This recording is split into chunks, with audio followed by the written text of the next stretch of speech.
Right. Hello, everyone. Thanks for tuning back in once again to the original Queen Ahmadiyyah Shakur show. I'm your host, Queen Ahmadiyyah Shakur, and this is your daily vitamins. Okay, so as you're coming in, please feel free to go ahead and subscribe to the channel. If you haven't done so already, be sure to click that notification bell and click the word all so you're notified each time Queen Goddess goes live. Now, with that all being said, I just wanted to tell you all really quickly that one of my subscribers, shout out to Kevin, took my intro and digitized it, okay, and then added in Ibrahim Traore. So we're gonna check that out, and so shout out to him, and also shout out to those of you who have sent me cash apps and all that. I appreciate you. We're gonna have a good time on this broadcast, so everybody get ready for it. Okay, let's get started. In order for you and me to devise some kind of method or strategy to offset some of the events or a repetition of the events that have taken place here in Los Angeles recently, we have to go to the root. We have to go to the cause. Dealing with the condition itself is not enough. Dear Mr. Massa, I'm just trying to mind my own business. What's the matter? It's just another day, another black king captured. I'm about to lose my brain stuck inside this ghetto rapture. I got a lot of smoke. If you want it, you can have it. They want a hat trick, but this is black girl magic. Ain't talking about the kind that'll make you disappear, but I'm talking about the power of the melanin within. Ain't looking for trouble, but I'ma say this one time. I put two dukes up if you try to touch mine. We still want justice for Samir and Trayvon. You say you don't see color, but racism ain't blind. They targeting little kids whose skin look just like mine. So I'm paranoid, it's a war zone outside. And I'm a black queen, so if you ask me to step out of my car, you gon' have to snatch me. Cause I ain't going no damn well. Had to spend my whole life living unfair. Ancestors got my back and they right here. You can never understand, it's a nightmare. Living in my black shoes by the black rules. You can keep your handshake, I don't dap coons. The white man will go nuts if he cash you. But you all on his side like a damn fool. Make it make sense. We are oppressed. Queen. We are exploited. We are downtrodden. Make it make Queen. We are sense. denied not only civil rights, but even human rights. Ahmadiyyah. So the only way we're going to get some of this Ahmadiyyah. oppression and exploitation Queen. away from us or aside from us is come together Queen. against the common enemy. Who taught you to hate the texture of your Ahmadiyyah. hair? Who taught you to hate the color of your skin? Ahmadiyyah. Parents, pay attention to the books, the school system, even to your little children. Lies mixed with wisdom. His skin too bright, so he was blind to the prison. My skin just right, so I collide with division. You trying to pray to God, but we tired of religion. No savior saving, we got to save our savings. We used to pay miss, how we gon' make the slave rich? But who's to blame and tell me why you complaining? We need a team effort just to rule the nation. Like a bad relationship, missing communication. We missing moderation. They trying to get a poison to my population. No reparations. I'm getting tired of Satan. We are oppressed. I'm Queen. getting tired of waiting. We are downtrodden. Queen. We are denied not only civil rights, but even human rights. Ahmadiyyah. To get some of this Ahmadiyyah. oppression and exploitation. All right. I was looking at something on X that I'm about to show you all in a minute. Okay, let's get ready to get into it. Okay, so hello, Leon. Hold on, let me put my overlay up here. Okay, hello, Leon. POP is back in the house. Okay, yeah, I think YouTube had you blocked, and I just figured that out today. So I unblocked your other account. Okay, so shout out to POP. Juju is here. Cookie, let's get into it. Junior Thorpe, Aquarius Rising, Deronda. Okay, Claudette, the lovely T. All right, we the people. Cookie. Okay, so shout out to all of my loyal royals and everyone tuned into the Queen. Let's get this party started. I see you, Dark Tube, Trisha, Nubia Raw. Okay, Dangerous. All right, Chili Willy from Philly. All right, so shout out to all of my loyal royals and shout out to my moderators because y'all know they be putting in work. So before we get started, let's have a brief word from my sponsor at 12 Tribes. All right, here we go. I see you, Greta.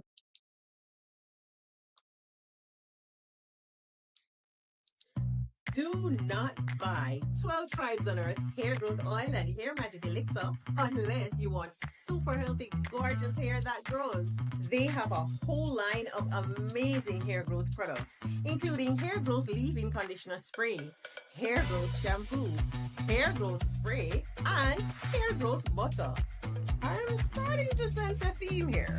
They include quality natural ingredients. They smell amazing, and you can see the results for yourself.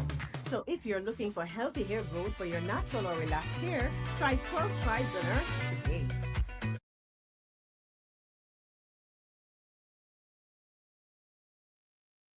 Okay, so don't forget you can purchase 12 Tribes hair oil at Etsy.com.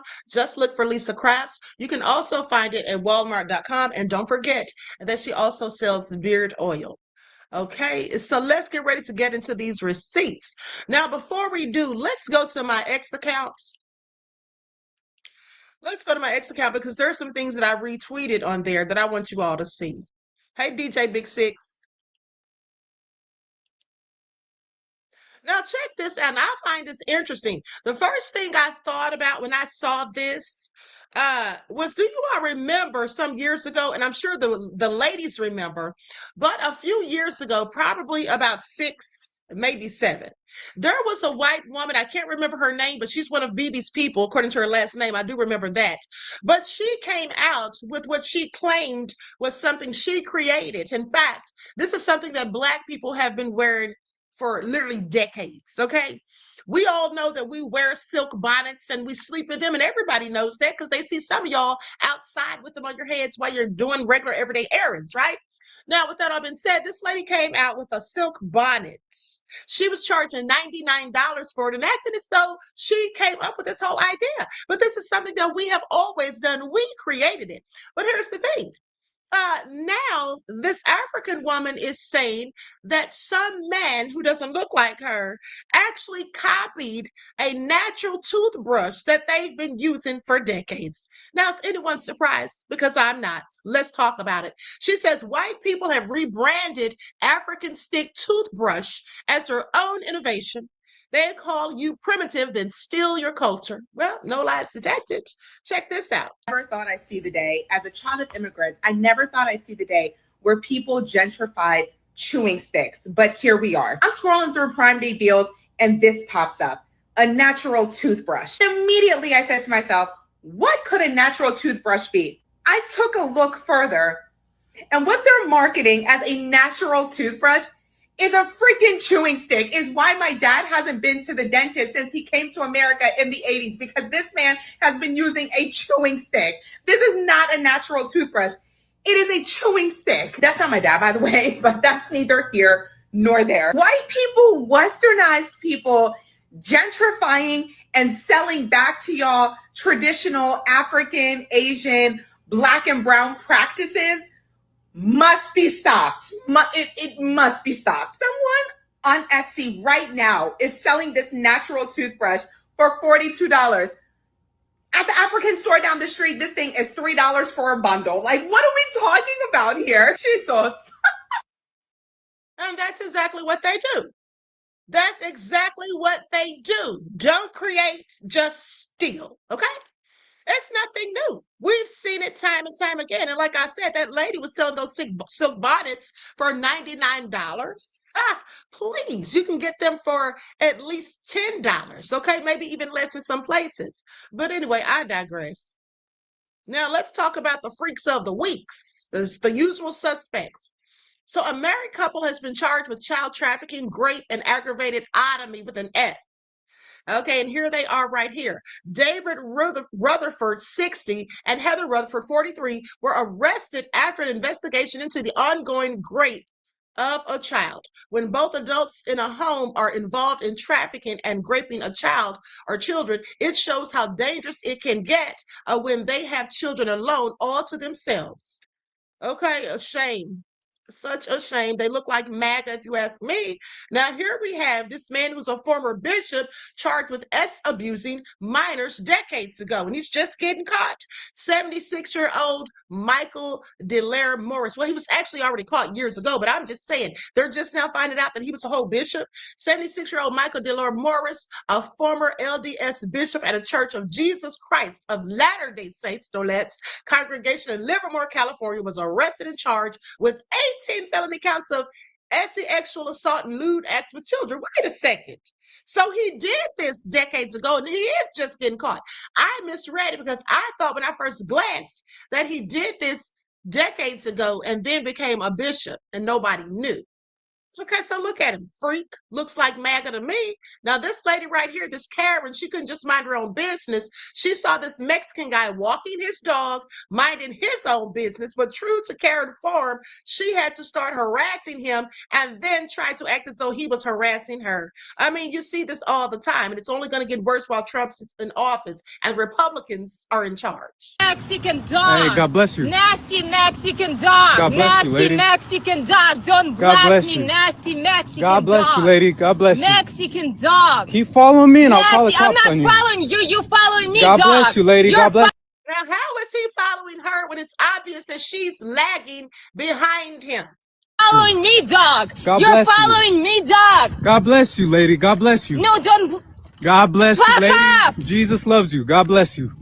Don't be talking to me like No, that. don't talk to me about No, Jesus. I don't want to talk to you. to You me started about like talking that, to Lord. me, nasty Don't, dog. don't start You talking to me started like that. talking to me, nasty dog. Calm down, lady. Mexican nasty turd Have a nice colored day. dog. Have a nice day. God Turd. bless you. Turd. God bless you. Turd nasty Mexican turd God bless you, dog. lady. God bless you. No, don't. Who has time to do all of that? I find it all so interesting and clearly nefarious. Now, this right here is a sad shame. Okay, so 30 years later, 3 Black men are exonerated after the judge overturns the 1997 murder convictions. 30 years later, 3 whole decades.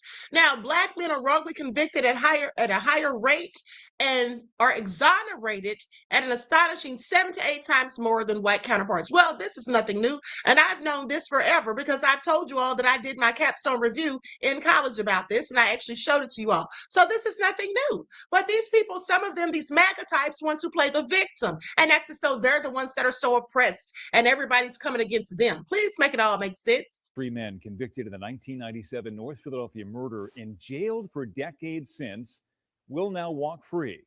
Philadelphia's district attorney said today that all 3 men have been exonerated now following a re-examination of the evidence. The DA says that new look revealed a case that was built on a flawed foundation. Action News' John Paul live at the Criminal Justice Center tonight. John, we understand those 3 men just walked out of jail tonight.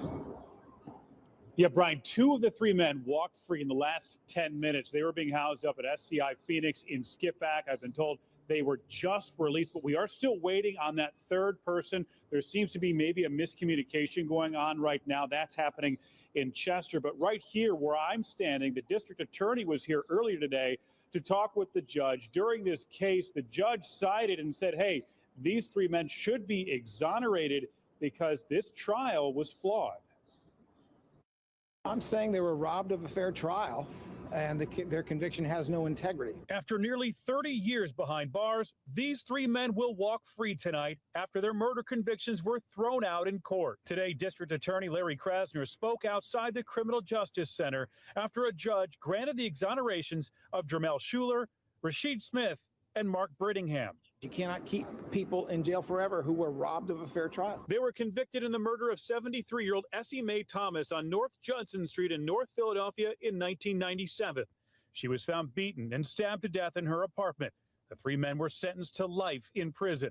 But the case hinged on 2 things: the time of death and an eyewitness, and Krasner says both were flawed. The only witness in the case who actually put these men close to this woman who was murdered is a known liar. The DA's office says the time of death was incorrect. They secured experts who say it was at least a day later than what the medical examiner had testified. That placed the time of death at 24 hours after the trial medical examiner said that she died, and that the sole witness saw these defendants on the victim's porch. This was a grave injustice. It's a case that was flawed from the start, and it just completely collapsed once we determined that the medical examiner's time of death testimony wasn't reliable. While these three men will be released, there is no plan to retry them in this case because the DA says there's no evidence.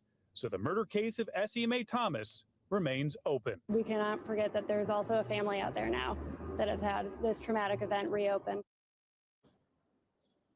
Now, Brian, a few more developments here in just the last few minutes. We've just learned that the third man, Mark Brittingham, will not be released until tomorrow. The other two, Jamel Schuler and Rashid Smith, they were released in the last 10 minutes from SCI Phoenix.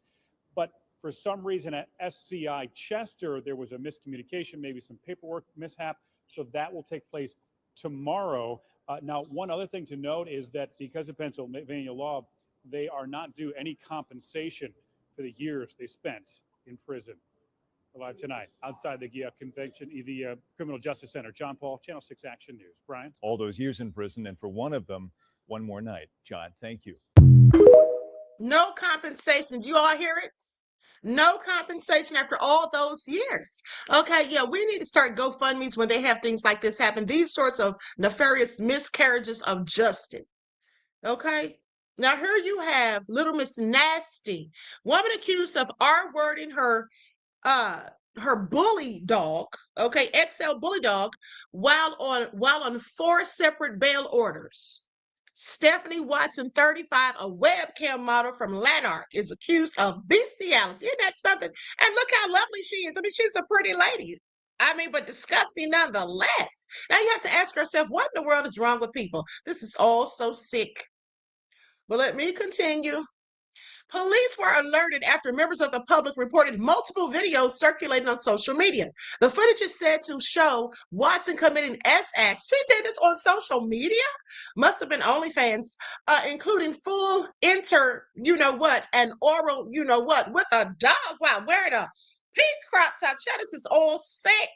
Now, I didn't even read all of this. I just shared the thing. I'm just now reading. This is all gross. Okay, at least 10 videos were recorded and shared with paying viewers. Yep, sounds like OnlyFans. So she thinks everybody's that sick because she is, clearly.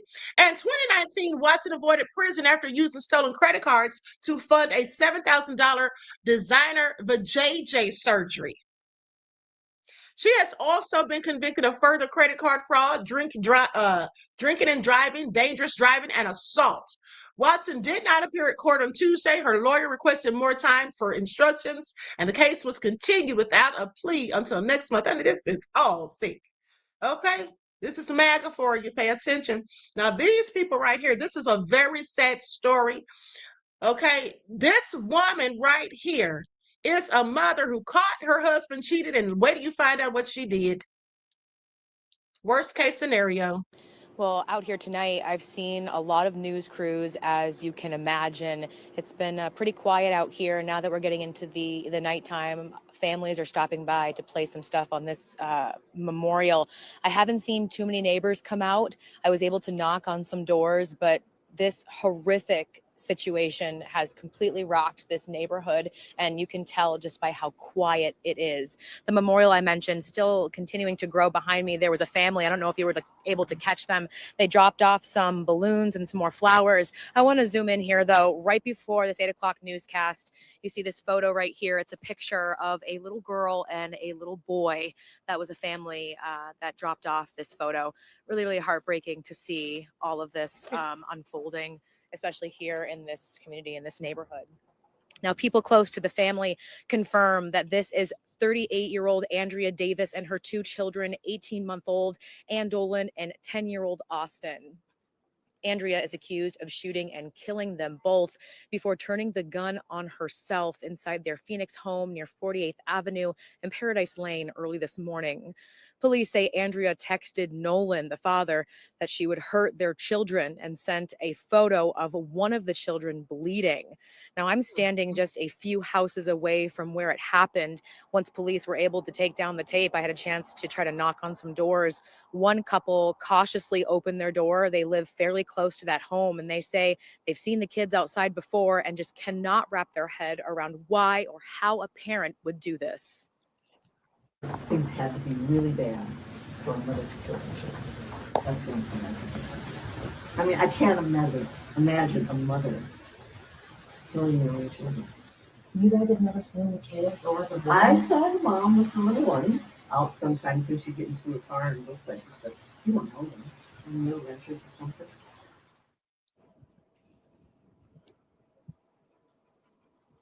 As I mentioned, it is still pretty quiet out here tonight. However, people are stopping by, dropping off flowers, pictures, balloons, really whatever they can on this memorial. It's placed right behind me here on the corner because this is where police had a lot of tape and no one could really get to the home.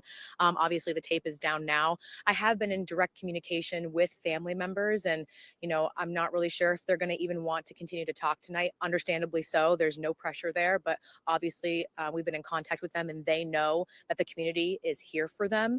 So as soon as we get any more updates on this, we'll be sure to keep you posted. Live in Glendale tonight, Stephanie Dupre reporting for Arizona's Family. I mean, that is absolutely awful. Absolutely awful. I hate to hear stuff like that, especially involving children. Now, if she was so upset that the man was cheating, why didn't she just leave? Oh, hold on. There's one more clip I want to show you all, and it's of the police just sitting up here lying on this poor white woman, honey. Now, you know they lie on us all the time, okay? It doesn't take much. But they sat up here and lied on this poor white woman. She was completely innocent. They need to be ashamed of themselves, or this officer does anyway. Let's get into it. Wait for the lie he gets caught in. Hello, ma'am. Hey, good morning. I'm Deputy Casale with the Palm Beach County Sheriff's Office. Recently being pulled over. The city of Lake Worth today, we're doing an operation for distracted driver. You drove past me holding the phone with your right hand, manipulating that phone. I mean, I saw you with the phone in your hand. Obviously not. So you want to just call this a day? Or? I don't want to call it a day. You had a hand up manipulating. You just said my right hand. Well, I thought I saw you with your right hand. You so had a you hand didn't. up. The right hand. I saw you manipulate. So you didn't. With the right hand, perhaps not, right? But you didn't see me with my right hand. So are you saying that you saw me with my right hand? I know what I just said. I'm asking you now. Did you or not have your phone on your hand? I did not. You did not have your phone in your hand? I did not. Hand to God, you didn't have phone in your hand. Hand to God. The other hand to God, you don't have phone in your hand. Hand to God. Cool. You have your driver's license, registration, and insurance with you. Hello, ma'am. I mean,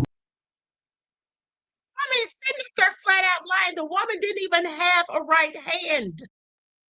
The lady didn't even have a right hand. And then he had the nerve to get annoyed with her when he realized that he lied or that he was caught in this lie. I find that all nefarious, don't y'all? It's all crazy, okay? Anyway, let's continue.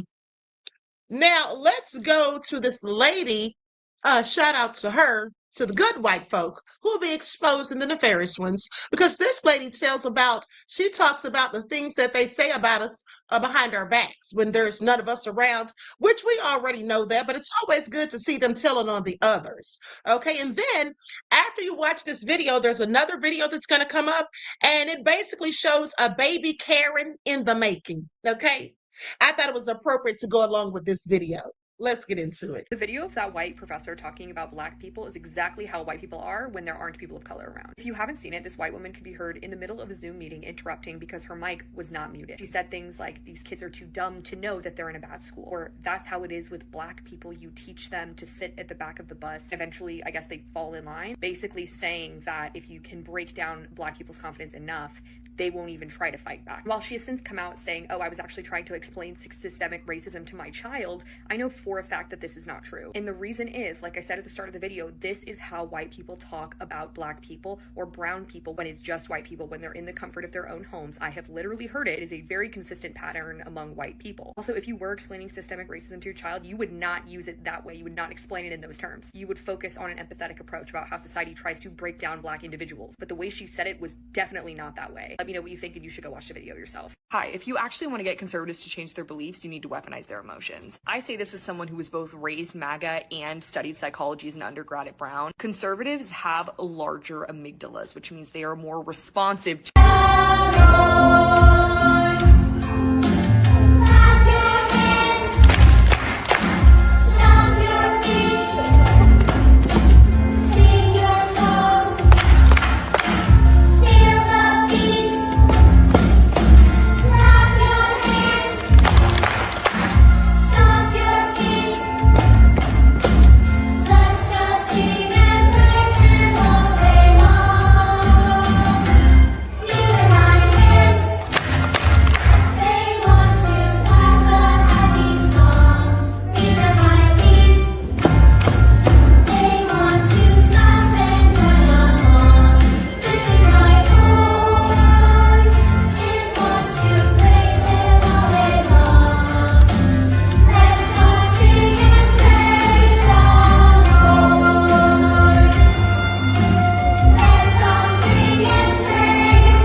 I'm going to give her the benefit of a doubt and go along with Ashkan, who said she's just fascinated. Because honestly, she had red hair, and the gingers are usually so sweet.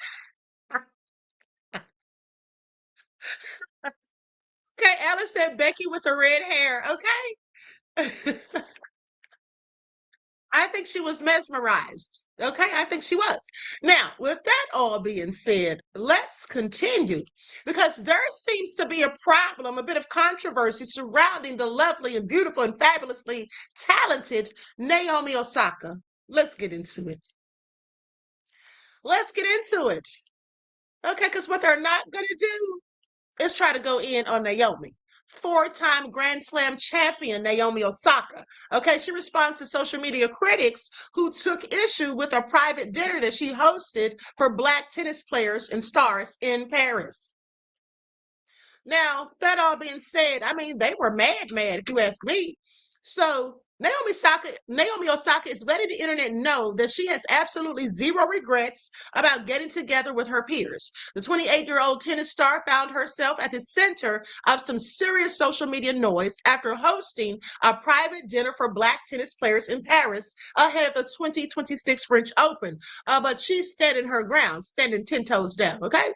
Never apologize, all right, for showing love to your own people. Now, Osaka teamed up with two-time Grand Slam doubles champion Taylor Townsend to put together the invite-only gathering, which they called the Black Party.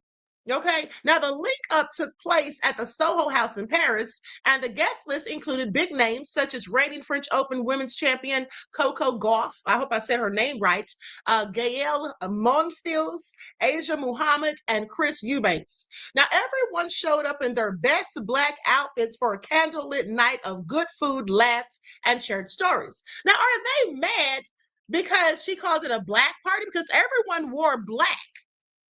So I'm thinking that when she said Black party, that she was talking about the attire, like when Diddy or what's that guy's name? David Rubin, I think that's him, when they have the all white parties and everybody wears all white. But anyway, Naomi Osaka and Taylor Townsend co-hosted a dinner party highlighting fellow Black tennis players. And even though only Black people were invited, so what? So Townsend and Osaka both posted recaps of the night on social media, with Townsend writing that the dinner was much bigger than them and great for the soul. While tons of fans loved seeing the link up and fully understood the assignment, other social media users started complaining, claiming the event was exclusionary because white players were invited. Did they have that same energy when that white tennis player clowned Serena Williams? Okay, tried to make a mockery of her by putting stuffing her boobs and her butt and coming out onto the field. So Osaka, who is half Japanese and half Haitian American, didn't hesitate to address the backlash directly. She hopped on social media to clear the air, explaining that. And the reason I'm not going to play it is because her video is because it had music in the background. Sorry, and I don't know how to remove it. Okay, some people know how to do that stuff. I haven't gotten there yet.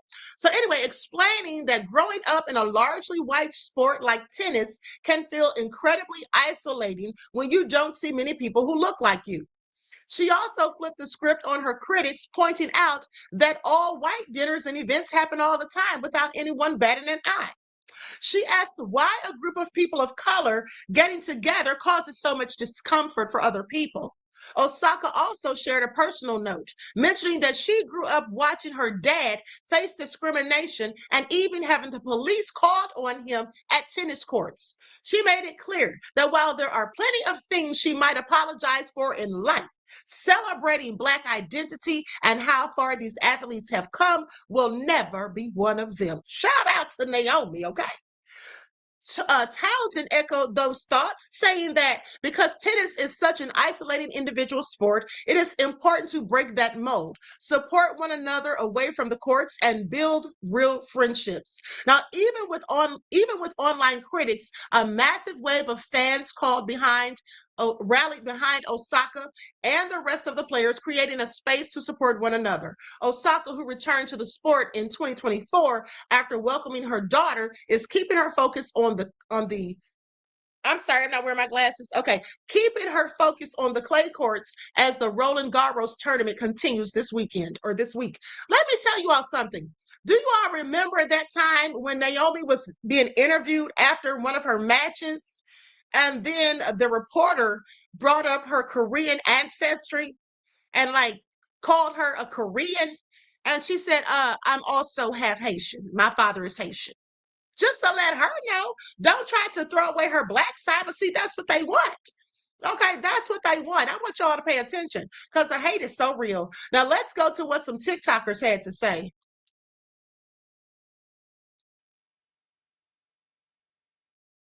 Hold on, I'm going to share my screen.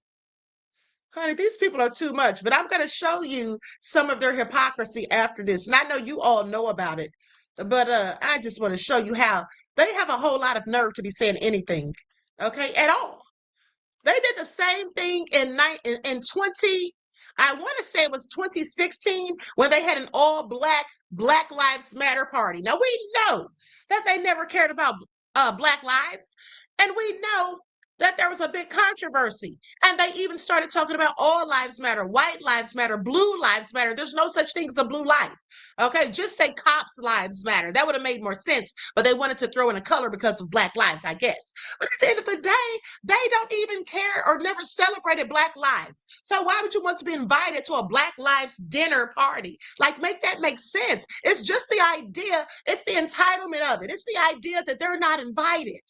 But they can leave us uninvited from plenty of things. And we just don't seem to care. But sadly, they do. Naomi Osaka had dinner with Black tennis players. And somehow the mayonnaise militia started spiraling and turned that into a controversy. When you're Black, you're never really lonely because there will always be a white person all up in your business. Naomi Osaka doesn't owe anyone an apology for celebrating Black athletes in a sport that historically made Black athletes feel isolated, unwelcomed, and heavily scrutinized. Period. Tennis has never exactly been overflowing with diversity. Black players in tennis have had to fight for respect, visibility, sponsorship, media coverage, and basic dignity for decades. From the Williams sisters getting treated like villains while dominating the sport, to Naomi herself being questioned constantly for speaking about race. So when Naomi said she wanted to create a space where Black tennis players could gather, connect, celebrate each other, and simply exist together comfortably, what's the big fucking deal? The fake outrage over what if there was an all-white party is exhausting. Spare all of us. The tennis world, country clubs, luxury spaces, executive rooms, and elite circles have functioned like unofficial all-white spaces for generations. Nobody panicked then. What Naomi did was community building. What Naomi did was visibility. What Naomi did was celebrate people who rarely get centered in that sport. People need to start minding their own business. Naomi Osaka hosted a dinner celebrating Black.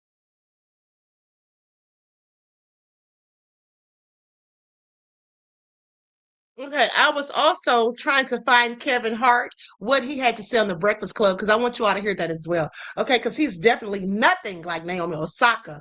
Okay, please pay attention. But let's continue.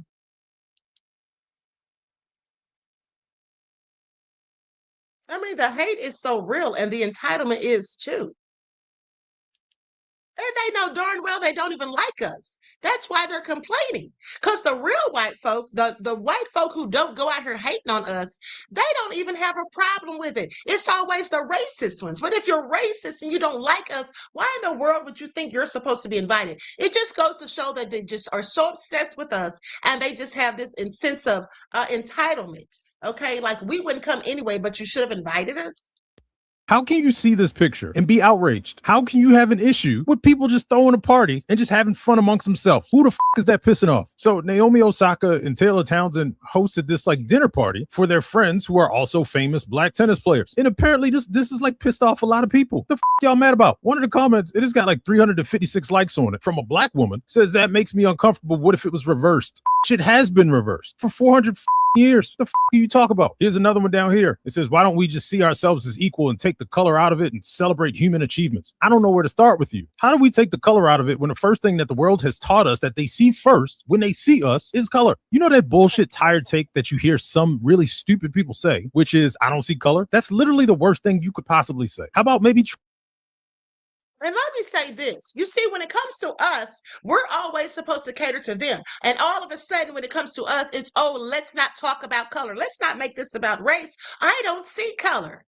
That's all a load of BS. It's just like the other day when I was talking about the divide in the United States and how the MAGA types are trying to start a race war with us. And then some racist named Gator jumps in my chat talking about I'm a divider and it's an evil doctrine that I follow.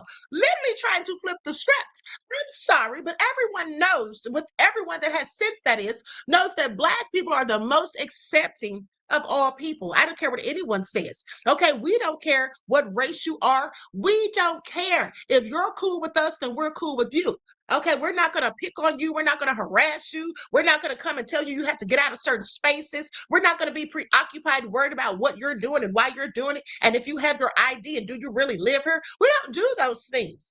Okay, do you all remember the video that I showed you of the white woman who was sitting amongst Black people and she was eating her food and she was like, it was like a cookout maybe or something, but she was saying that she feels more comfortable with her and her child and she feels more safe amongst us than even her own people, and she doesn't have to worry about anyone asking her why she's feeding her baby green beans and why she's doing this or doing that. Okay? No, so it is a known fact. You can look it up because I told you all before that when their children get lost, they tell their children to go find a Black woman or a Black man. Now, I'm not saying the racist ones do that, but many white people tell their children to go look for a Black woman or a Black man. Okay, because they trust us better with their children because we're less likely to be PDF files. That's just a fact. But let me continue. Try seeing everyone's color and celebrating the things that make them culturally unique. And look, bro, I'm not a tennis guy, but I wanted to chime in because this kind of pissed me off. I feel like we're regressing as humans. Look, story time. When I was in high school, that's me in the front row. I went to an all-boys Catholic high school. There weren't many people that looked like me, and the ones that did, we played sports. All the Black people in the school are right here. Going to this school, which was extremely predominantly white, we experienced almost no racism. This is about 20 years ago. And even though everyone in that school made us feel accepted, we had a Black student union. And you know what we never heard when we were in that Black student union? None of the white students were like, oh man, how come we can't have a white student union? It didn't happen. So if a handful of very talented Black athletes want to get together and throw a dinner party, just mind your business. How can you see this? Exactly. Now, Reggie, I don't know how you keep doing this, but Reggie is always thinking what I'm thinking a lot of the time, okay, at the same time. All right, and I find it interesting. Now, with that all being said, let's continue because, yeah, why are y'all mad? It's just so obtuse to me. Like, why are you even concerned? But it just seems to me that they try to find any little thing. I know what it is. I know what it is. They try to find any little thing that they can grasp a hold on to try to paint us as them. It's projection because they call us racist. They're always saying we're racist. No, but they're racist. They want to try to make us like them so bad. So any little thing that they can find to try to make that fit the mold, that's what they do. That's what they do.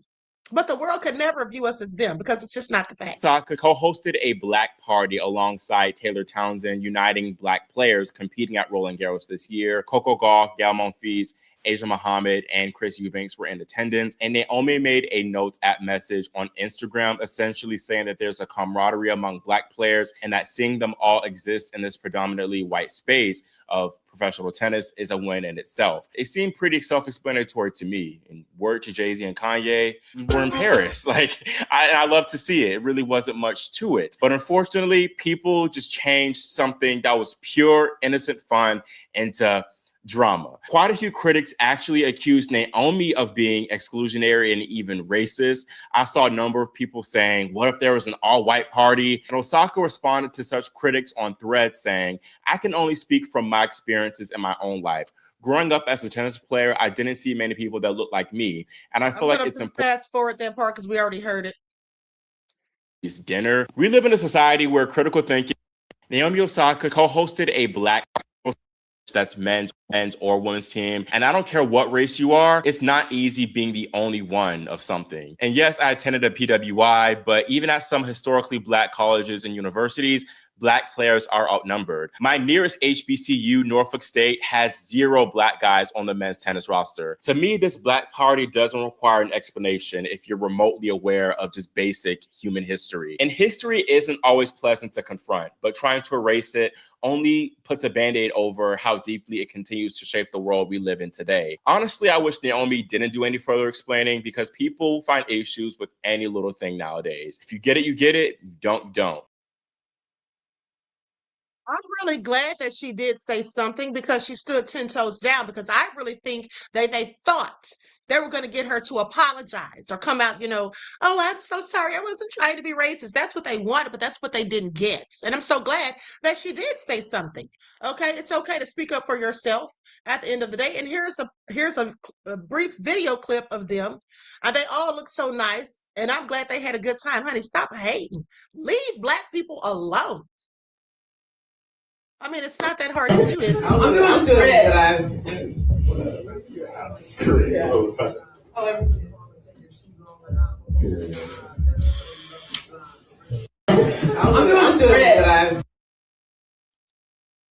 Honey, the hate is real.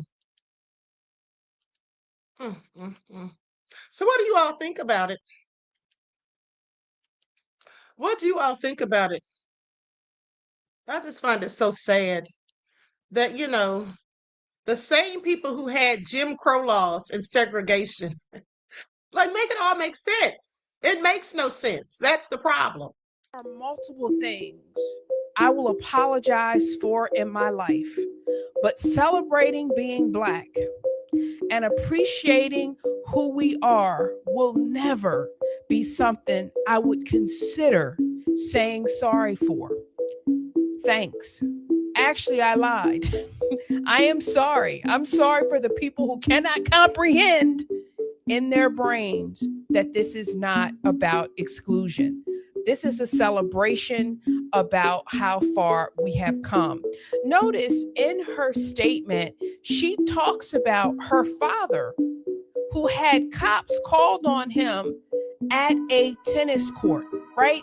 So when you start talking about or wondering, why would Black players need to have a dinner where they're encouraging each other, where they're saying to each other, do your best, I'm rooting for you. Why would they need that? When you wonder that, remember she saw her father have the cops called on him. Let me just tell you all something. One thing about it is most Black people who grow up viewing racism encountering it, whether personally or seeing other Black people have to deal with it, that usually lights a fire in them and makes them more likely to be pro-Black, more likely to stand up against racism. That's what happened to me when I was a child and I saw the Klan marching boldly down the street in a Pegasus Day parade. Yeah, I didn't understand exactly what it was, but I knew it wasn't right when I saw the looks on the faces of the Black adults. And I heard the things they were saying. I knew that these people must not like us for whatever reason. Okay. And then, of course, later, my stepfather explained it all. But I'm just saying, when you see those things and her seeing her father being discriminated against because of color, yeah, she's not going to apologize. And she should.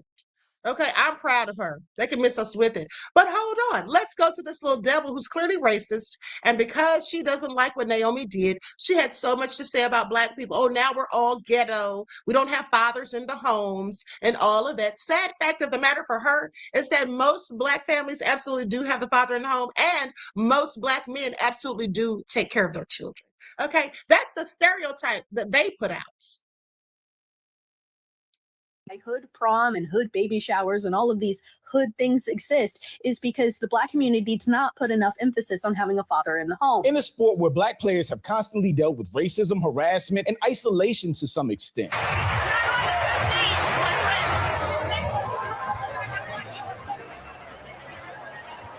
Now these same people are mad that Black players have created a safe space for themselves. The reason white people don't see it when an event is all white is because white people see whiteness as a default. So, you know, it probably felt good for them to be around other Black tennis players that's going through the same exact things, and they get to just celebrate and let their guard down. Because, you know, Black people, when you in white spaces, sometimes you can be very uncomfortable. But I'm Jew. Welcome to the channel. Please like and share the video. Don't forget to sub. Now, let's get into it. Naomi Osaka faces some backlash for a dinner party she's having in Paris. The problem is she only invited Black tennis players, and people were not happy with it. I agree. First off, this dinner looked like a good time. A bunch of young, Black, successful people at the top of their field, professional championship tennis players, getting together and having a good time. That is community, that's celebration, that's fellowship, that's supporting one another. There is absolutely nothing wrong with that. But of course, anytime that... Now, let me say this. Keep in mind that Naomi is also half Korean. Do you think they would be making all of this to do about nothing if she had only invited Korean people? Do you think that they would be saying anything if she had only invited Korean people and had a party? They wouldn't be saying a word. Okay, it's always Black people that they have their angst against. There's anything that Black people are celebrating, it's a problem for these folks. Half Black, half Japanese tennis player Naomi Osaka held a dinner party exclusively for Black tennis players before the French Open. She didn't have to defend the party at all. She's a Black woman who has Black friends who hosted a dinner party for her friends. If I host a party for my people, it's usually going to be all Black. How many all-white tennis parties have there been? How many all-white tennis events have there been? I guarantee you they've had dinner parties, happy hours, celebrations where not one Black face was present. All of a sudden, they have a problem with a Black event. She defended the party by claiming there have been segregated white-only parties without proof, of course. Of course, there have been all-white parties. Well, they said without proof. And I'm sorry I said she's Korean. I meant Japanese. But they said there's no proof. There's plenty of proof. Do they allow us into their country clubs? They absolutely don't. They absolutely do not. These are the same people that had signs hanging in windows on stores and businesses that said whites only. Okay, whites only. And they still do these things. They just don't put it out there like that. For example, you can't work in corporate America. You maybe can today because of the Crown Act. Okay, but when I was younger and worked in corporate America, if you were Black, you couldn't have locks in your hair. You couldn't have afros. You couldn't have twists, bantu knots, any of those things. Okay. And if you came to apply and you had those things, they wouldn't hire you. Okay, so please pay attention. I find it all interesting.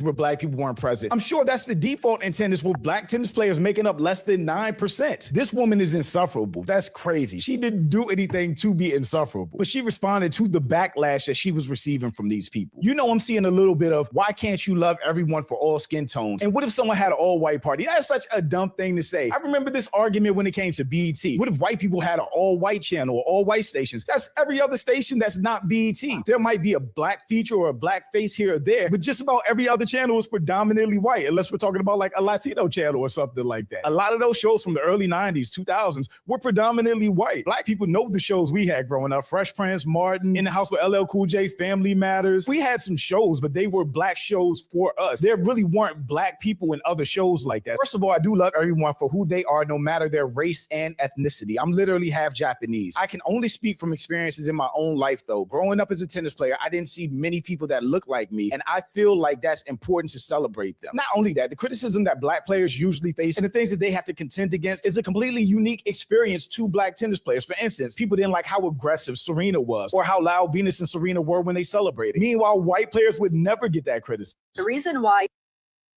And also, by the way, BET is owned by white folk.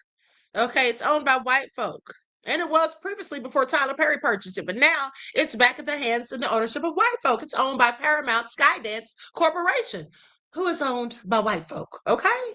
So, I mean, and then do you all remember when they were talking about it's racist that we have HBCUs?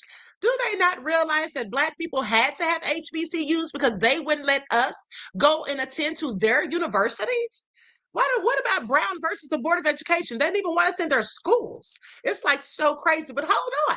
That's all in the past, right? But let's talk about modern day. Okay, so do you all remember I did a video maybe a year ago about the all-white town in Arkansas? Now, do they see black people on the internet going all in about it, being upset, mad, bothered, butthurt, filing a grievance, complaining? We don't, because we don't give a damn. Okay, we do not care. Be in your spaces. We don't want to be there. We're not preoccupied with you. We're not obsessed with you. Okay, please. Live here. They're European. How about Central Asian Caucasians? They're not European. But the Caucasus Mountains, Caucasian ancestral birthplace, is technically in Central Asia. Is it? Mm-hmm. You know, some Italian Americans, like in Staten Island, think they're not white. Oh, they say, I'm not white, I'm Italian. Yeah. And that has a lot to do with the historical uses of the term white. For legal reasons, I believe Italians and Irish were actually always considered white. Thank you. I mean, obviously, European heritage is very important to us. And you'd be surprised, really, by the number of people that, despite knowing that, they'll get through the interview. I've asked them about their ethnic background, and then they mention, oh, yeah, but I have a Colombian wife. It's like that kind of thing. It's kind of contrary to our values as an association. What if the Colombian wife is like 100% Spanish blooded? Well, then it's probably fine. Almost exclusively white communities exist all around the United States off of paper merely because of socioeconomics, and that if you are wealthy enough, everyone who becomes wealthy enough will buy into a more or less white-only gated community. Can Greeks live here? Okay, you heard what he said, right? You heard what he said. It's just not on paper. Okay, so they do things to keep us out of their places and spaces. Like they still do it till this day. But they have a whole lot of nerve. Okay, they have a whole lot of nerve. And I find it all interesting. Please pay attention. But hold on, let's go to one more clip. Now, this guy claims that he lived in a black neighborhood and that the black people treated him badly. He's a lie. If you live in a black neighborhood and you're white, honey, nobody's treating you bad unless you're going around dropping the N-word, unless you're going around trying to act racist. Other than that, you're going to be just like that little white boy. I'm going to play the video in a second, okay? Please miss us with it. Please miss us with it, okay? Trying to make us, paint us out to be like them. No, we could never. Okay, we could never. Lived in a black neighborhood for quite a while. I saw how they treated white people. It's not very good. And yet all the hate is on white males. You would get beat up if you said something racial to a black person. You saw that happen. Yeah, you say some racist shit to someone, you might catch some hands. That's how life fucking goes. Have you ever heard of not letting your mouth write a check your ass can't cash? These are those losers that are down in Arkansas trying to create an all-white community, which ain't that big of a deal. I lived in one. We just called it a trailer park when I was young. And Arkansas is nice. As far as I know, the laws are you just need to let them know that you're going to be homeschooling. And then after that, there's no like testing that you need to do, or they don't really check up on you. Yikes. Good luck to that kid. No testing. They don't check up on you. I have a feeling that kid ain't going to be able to tie his shoes. I guess good luck finding Velcro sneakers the rest of your life. Oh, and this is them fighting with wooden swords for some reason in the story. First community that really went after us was the r/Jewish subreddit. I had CPS come out here because they had complained to CPS trying to get my kids taken. I mean, I do have Mein Kampf, but I think that's just historically relevant. Who read that one? Mein Kampf? Yeah. Hitler.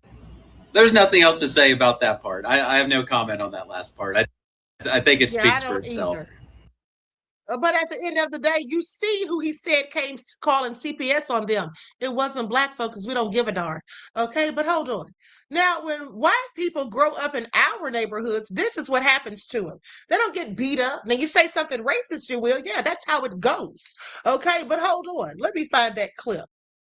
Likes up, everyone, please like and share. Now, pay attention, because the person I'm talking about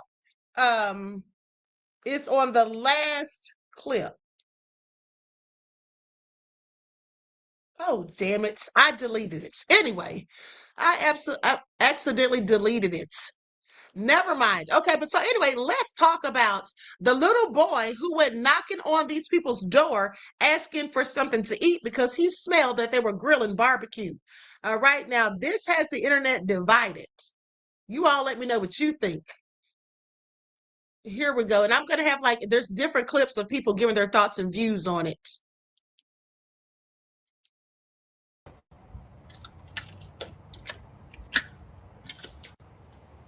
I ain't trying to be rude though, but you still grilling? nah, we done now. Oh, y'all just finished today? Yeah. Y'all got some leftovers? Nah, we ain't ate yet. Oh, it's almost done. What you need, man? I'm trying to get some food. I saw y'all grill up. I was like, y'all grilling? Do you live up the street? Yeah. Okay, well, next time we grill, I'll make sure to get something extra for you, okay? Okay. Okay, what's your name? Jacquez. Jacquez. I'm Miss Ariel. Ari. My sister's name is Ari. Jacquez, do you like, it's not grilling, but do you like Cheeto Puffs? Yeah. You like Cheetos? Okay. Okay. Here you go, bud. Thank you. You're welcome. Have a good day, okay? Okay. I got you next time, man. Okay. I got you next time, all right? Be safe, Jacquez. Okay, bye. Okay, bye.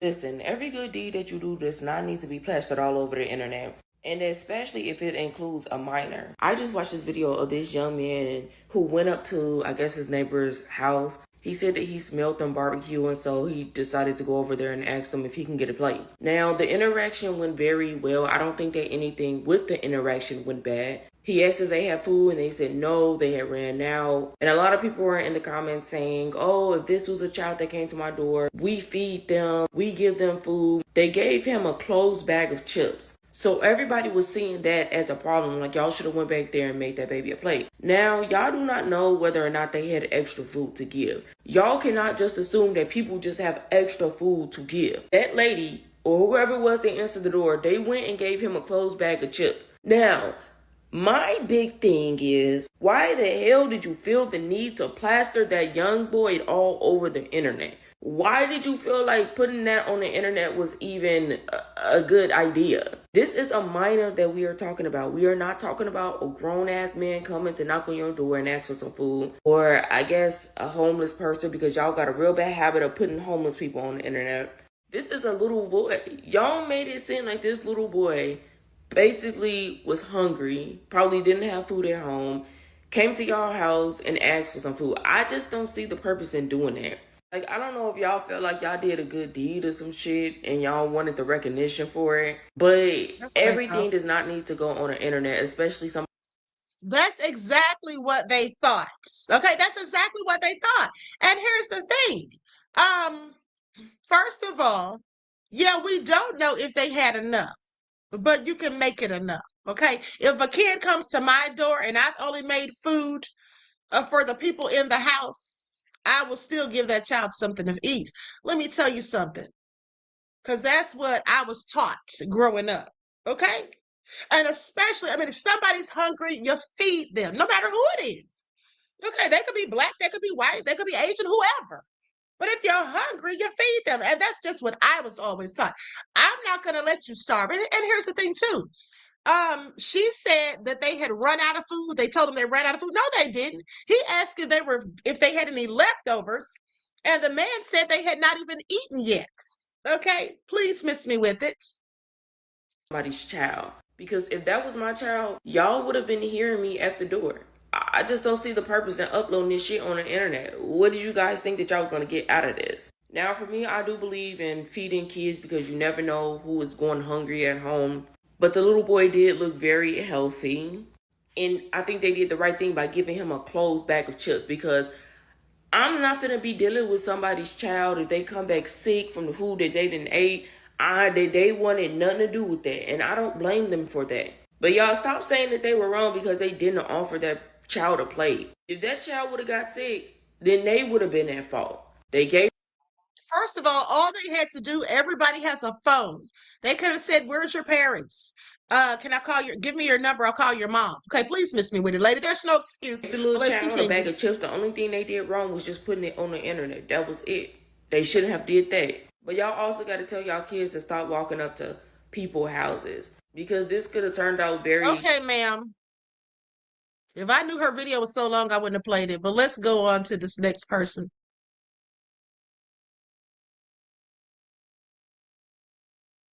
Okay. This could have turned out very... out, asking if they have any leftover food, and y'all turned that boy away. Thank God that I had the mama I had, okay? Because it did not matter who you were.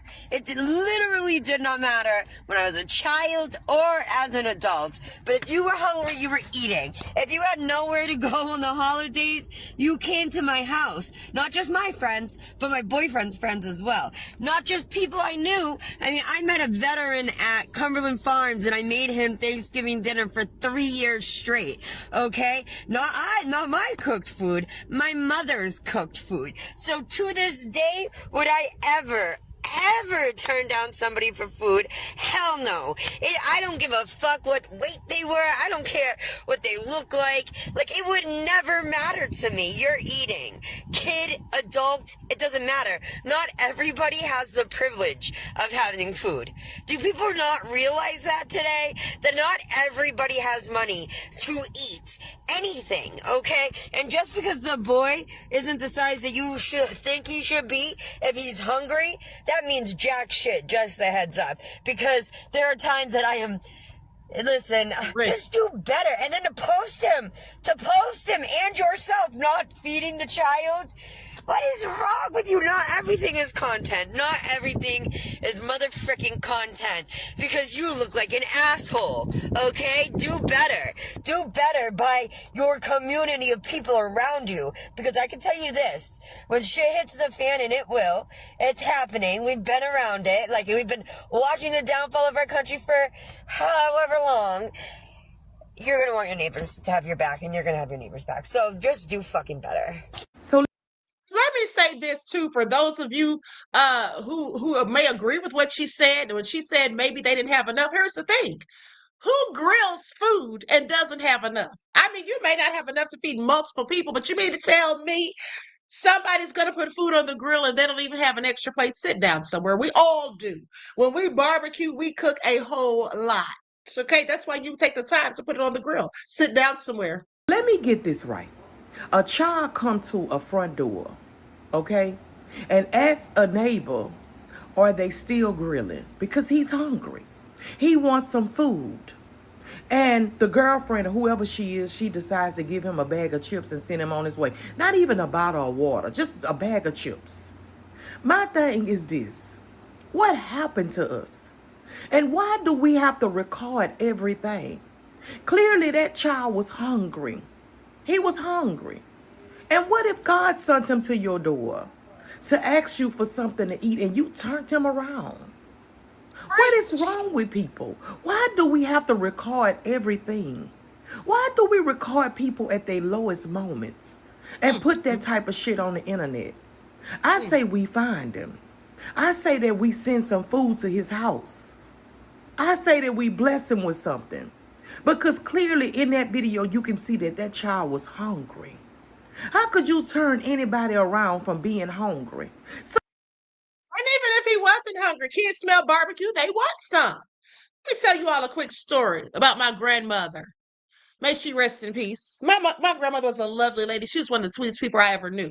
Now, my grandmother told me the story of when her and my grandfather were living in Florida, and my grandfather was going to work. And my grandmother had cooked some neck bones and I think some sort of noodles or something the night before, and they were going to eat leftovers. They didn't have much money. They had spent all their money moving to Florida, and things were kind of tight. So a man comes by, rings the doorbell, and asks my grandmother, can he do some work around the house, possibly so he can make a few dollars to get him something to eat. My grandmother said, well, baby, I don't have any work for you. She said, but I can offer you something to eat. So she invited the man in and she fixed him a plate. Now she's knowing in the back of her mind that when Sonny comes home, and that's my grandfather who didn't play the radio, she knew that in the back of her mind, she's thinking when Sonny comes home, he's going to be mad because there's not going to be much food left because she really just had enough for her and him. So she gave that man that food and he ate and he was full. And when he left, he thanked her. And so my grandfather got home. My grandmother was waiting to hear it because she was like, he's going to be upset. My grandfather walked in the house and he said, Mary, put on your best dress. I just hit the number for $70 and we're going out to dinner. So I said all that to say this. My grandmother said, no matter where you go in life, always treat people nice and do the right thing. And if someone's hungry, you feed them. And I promise you, God will bless you. And so that's where I've always done that. Okay, please pay attention. My grandmother didn't have enough left to feed herself after she gave that man the food, but she wasn't going to let him be hungry. And then she got her blessing. That's all I'm saying. And I've always remembered that since the day she told me that story. Thank you, Ashgod. Okay, so that's all I'm saying. The little child, you didn't have to fix him a healthy heaping plate. He asked, do you even have any leftovers? You could have given him anything. If you had a hot dog on the grill, maybe a burger. If you had steaks and you didn't want to give him a steak, of course, that's expensive. You could have cut him a little piece off the steak. If you had a rib, you could have given him one little piece of the rib and maybe put some beans or potato salad, whatever else you had to go with. You could have done that. That's all I'm saying. Sometimes you can make it enough. That's all I'm thinking about. I just feel like, and we can't say it had anything to do with race because I saw somebody trying to act like it was racist. It had nothing to do with race, in my opinion, because the guy who answered the door was black. Okay, I could tell by his voice. Okay, the lady who gave him the chips was possibly white because I heard her voice. But it's nothing to do with race. They just didn't want to share. Okay, we got you next time, little man. Yeah, sure you do. Sometimes, don't get me wrong, I love where I live at. But sometimes I wish I did stay in the hood because I have so many leftovers and so much food and things like that I can give away. I really wish that somebody would knock on this door and ask me to feed them. How could people be the way that they are? And you don't never turn nobody down for food. Nobody. I'm talking about not even your worst enemy. You never turn nobody down for food. I don't know what's going on out here, but we need to get ourselves together. Hugs and love. Y'all be blessed to J-Lo. Mwah.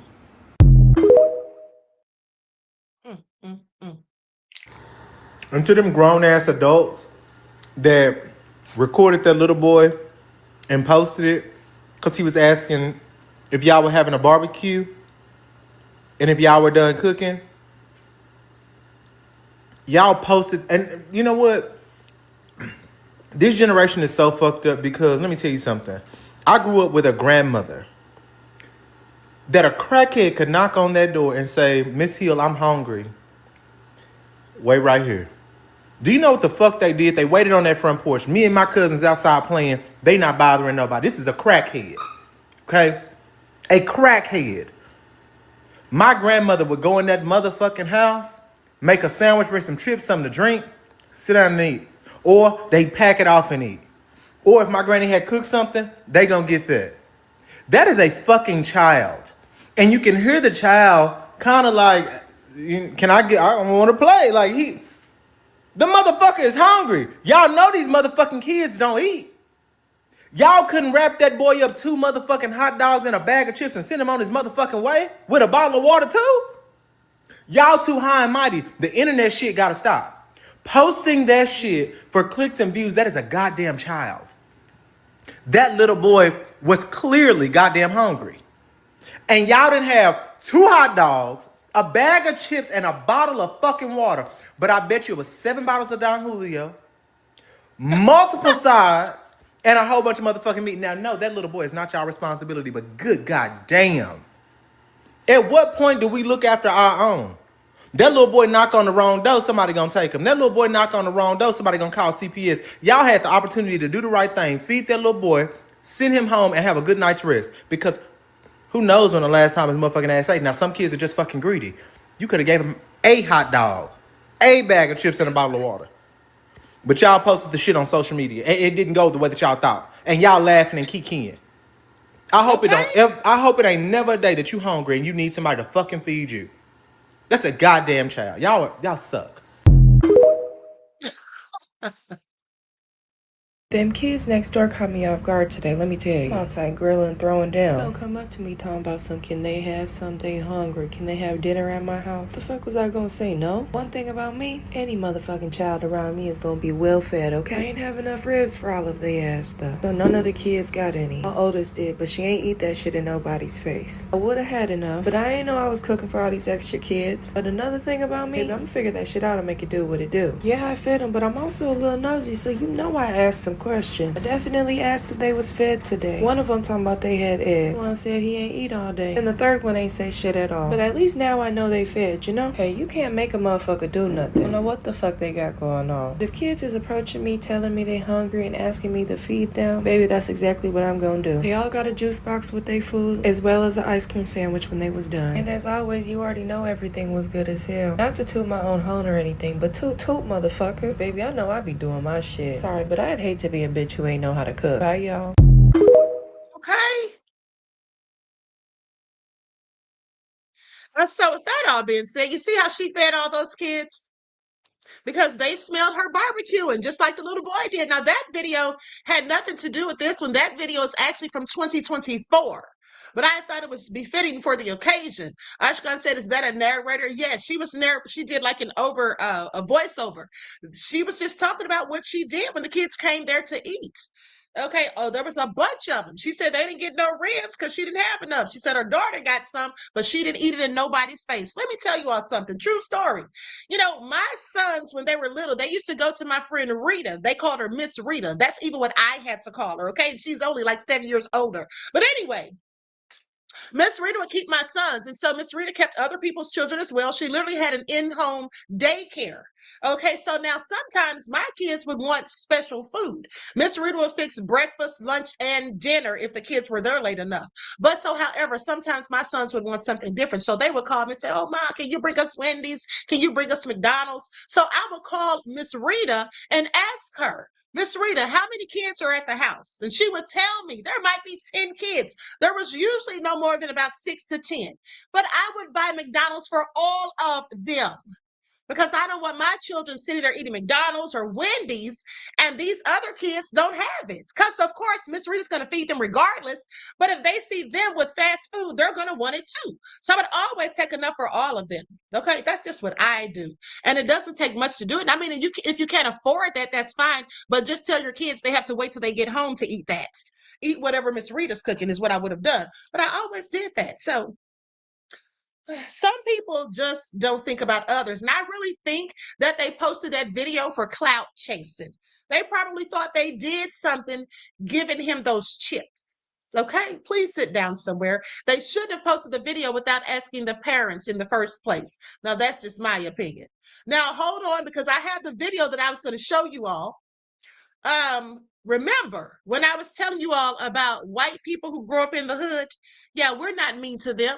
Now, you say something racial or get out of pocket, you can get the hands like anybody else in the neighborhood, but it's not because of your race. But this is what happens to little kids who grew up in black neighborhoods. Talking that shit, we gonna play, we gonna get it. Stop at the beef and get out in the city. I stay with the fit. Boy, I'm feeling raw. Play again, we gonna play, we gonna stomp. Been on my shit, man, I know how to ride. Talking that shit, but you really won't slide. I put the shit up on me and all the guys. If you try to play, we gonna finish. I been on my shit, I'm a menace. Ain't playing games, this ain't tennis. Hey! Hold on. Up the clip and then we finish. I ain't tripping, bitch, I win. You play around and we gon' get it. I start the beef and then I finish. Yeah. I ain't care about what you claim. I put this shit on what's your name. We gon' pop and let it rain. And I ain't never said a thing. I ain't never said a thing. We gon' really get it right. I ain't mixing nothing with on my Sprite. I said that bitch too raw. Talking that shit, we gon' come when you sleep, get them gone. Hey, yeah, but this shit too real. Stuck in this bitch, boy, I keep me still. Play again, we gon' ride where he live. And I been on my shit, boy, I ride with this shit, boy, it's real.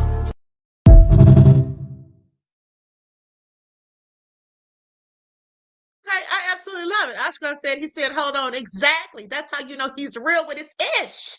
Okay? He's like, hold on, I ain't finished. All right, so please pay attention. That's all I'm saying.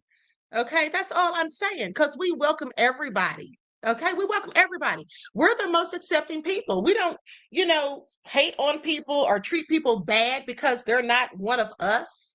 As long as you're nice to us and you're good to us, we're going to be nice and we're going to be good to you. That's just how it goes. Okay, and if racist white people weren't so racist, they know that. Okay, they would absolutely know that. All right, we're very loving people. All right, but hold on. There's one more video. I almost forgot. Hopefully I sent it to my emails. I think I did. Hold on. Here it is. Now listen to this. And then we're out of here. And I will be back in the morning with your morning wake-up call. Okay, I'm going to share my screen.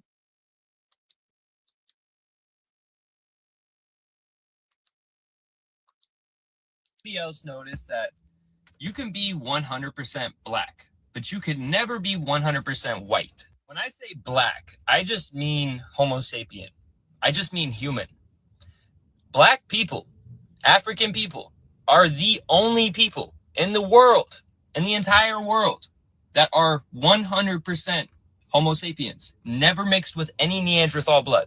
This is the reason why if I take a DNA test or any other white person does, they are going to have a percentage of African in them. Now, if an Asian person or a Native American person takes a DNA test, it could just say 100% Asian, 100% Native American. But that's because DNA tests only go back a couple thousand years, which means two things. White people were black 2,000 years ago. We were African, and it wasn't that fucking long ago. And two, that means 2,000 years ago, there were Asian people. There were Native American people. We can prove that. But if you go back tens of thousands of years, if you go back even further, even they will have the common ancestor, which is the African. This is why I believe white supremacy is fucking stupid. You're proud of something that could never be 100% achieved. There's no such thing as a 100% pure blood European. Everybody was mixed with Neanderthal and Denisovan DNA, except for black people. African people are the only true humans in this world. Now, someone who looks like him tried to argue that in the comments section, but that's what scientists have said. Okay, that's what scientists have said. So please dismiss us with it. And that's just the fact. White people are genetic mutations of us. It's a fact. That's why we as black women have the Eve gene, and that's why we as black women can give birth to a child that looks absolutely white. And it doesn't even have to be mixed. That's a fact. Now, with that all being said, I lied. I had one more clip to show you all, and this is about a man. This is a story of a man whose son was being bullied at school. Okay, and this is what happened when the man got involved. This dad finds out that his son is being bullied at school, so he confronts the bully himself. But then he takes it a step further and goes after the bully's family as well. This is unlike any story I've ever heard. All this went down in Houston. Aubrey finds out that his son Jordan is being bullied by a much bigger kid at school, so he goes to their teacher, but nothing changes. He goes to the school administration. Nothing changes. Then one day, Jordan comes home and tells his dad that the bully took his phone, and at that point, Aubrey is furious, and he decides to take things into his own hands, and that's exactly what he does. Shows up to the school, he waits for the bully to come out, has a conversation with him, and here's where things take a turn. The bully is a kid named Tamarion, and Aubrey asked him, "Why do you keep bullying my son?" And Aubrey could not believe the way that this kid responded to him. Tamarion tells Aubrey that he's actually being bullied as well. And Aubrey's confused and he says to him, "You're so much bigger than everybody. How are you getting bullied?" Come to find out, Tamarian has a very rough home life. His family just lost their house. They don't have a lot of money. And Tamarian has to wear the same clothes every single day, and kids make fun of him. At that point, Aubrey's anger turned to compassion. He sat Jordan and Tamarian down to have a conversation. They hashed out their differences, and now they're good friends. But then Aubrey decides to take Tamarian shopping to get him some new clothes to boost his self-esteem, and it instantly changes his behavior. But it doesn't stop there. Aubrey set up a GoFundMe for Tamarian's family with the goal of raising $7,000 for them to get a new home. The GoFundMe raised over $31,000 for Tamarian and his family. This is another level of compassion right here. Big shout out to Aubrey. This is such a dope story to me.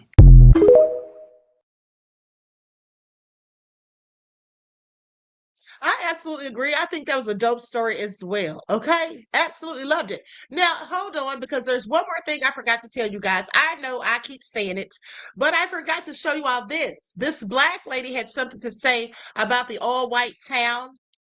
Okay. And I love what she said, because if you all remember, what I said after Drewski did the Erica Kirk skit, and then Jake Paul came out and did blackface acting like he was Drewski, and I said he wanted us to be bothered so bad, but we're not, because we just don't care. Okay, that's what they do. They get upset about bullshit, not us. But listen to what this lady said about the all white town when that video first came out.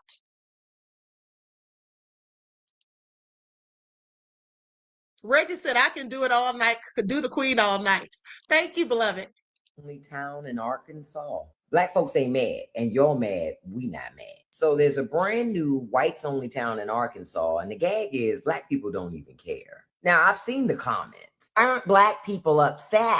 Why are you mad about this?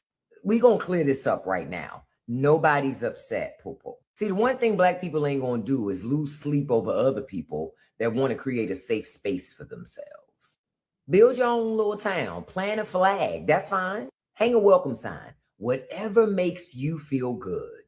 Honestly, we got to be real about something, because I saw the interviews, I saw the clips. This ain't a town of exceptional people. I mean, think about it. If you drop everything to move to this town, you probably already didn't have much going on anyway, right? And that's not shady, that's facts. So the question is, again, why should black folks care? This is the part that cracks me up the most. Y'all want us to care. I see the confusion in your eyes. I see it. Y'all like, don't the blacks care?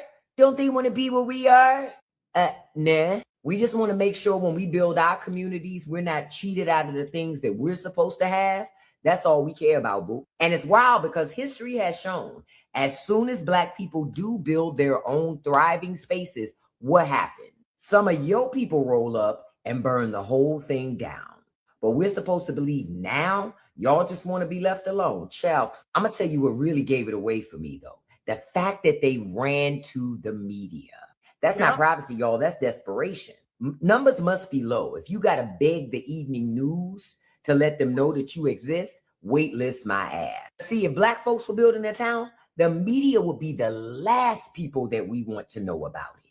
We gatekeep. We ain't trying to broadcast. But y'all couldn't wait to hold a press conference. That's not security, that's thirst. So no, we're not upset. We're not jealous. We're not even plotting to crash your party. Because truth be told, the funniest part about that whites only town in Arkansas, black folks.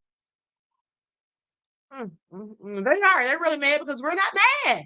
They thought it was going to be all over the internet, black people going in, trying to go to the news and all of that. Nobody cared. Okay, nobody cared. When I reported on it, the only thing I said about it was that if we did that, they would be so mad and butthurt and try to come and burn it down or bomb it, just like they did Tulsa. Okay, please pay attention. Now, with that all being said, D Major says, "Will you still tell how Dems are better than Republicans?" What do you mean? Will I still tell how? You mean repeat myself, or will I keep saying it? Yeah, I'll keep saying it. Okay. Thank you for your question and your contribution to the channel, beloved. I appreciate you. Peace, love, and blessings.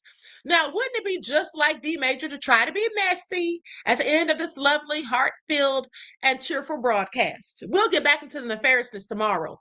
Okay, I have some things that I'll be talking about tomorrow. I was going to talk about it today, but I decided to talk about the Naomi Osaka thing when I found out about that. So anywho, we'll talk about those things tomorrow morning. So stay tuned. All right. With that all being said, I'm out of here. Okay. Desmond said, stop being messy, please. He can't help himself. Okay, he absolutely cannot help himself. So anyway, with that having been said, listen, I love you all to life. I hope you all enjoy the rest of this night. Each one teach one. That's how we grow and thrive. Do something productive, constructive, but never destructive. And always remember, beloveds, to keep the Most High first in your lives. And until next time, I'll talk to you all again soon. Peace.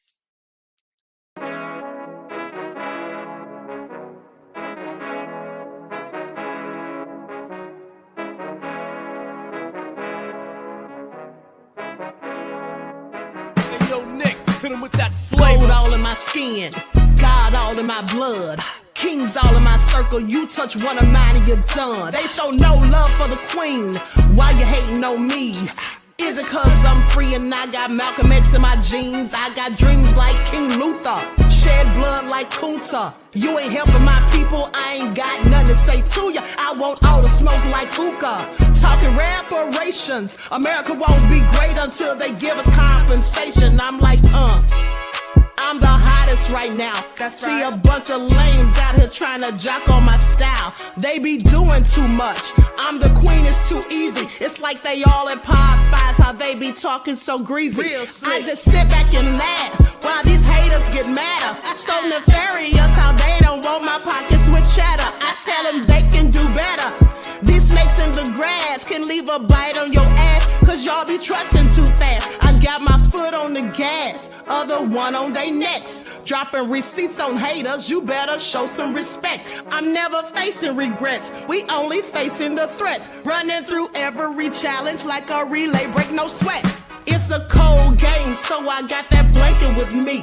Now that my people awaken, ain't no going to sleep. I do not play by my piece, this time I'm playing for keeps. You talking slick, but when I see you like them ends, we gon' meet. And I got gold all in my skin, God all in my blood, kings all in my circle. You touch one of mine and you done. They show no love for the queen.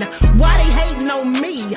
Is it cause I'm free and I got Malcolm X in my jeans and I got gold all in my skin, God all in my blood, kings all in my circle. You touch one of mine and you done. They show no love for the queen. Why they hating on me? Is it cause I'm free and I got Malcolm X in my jeans and I got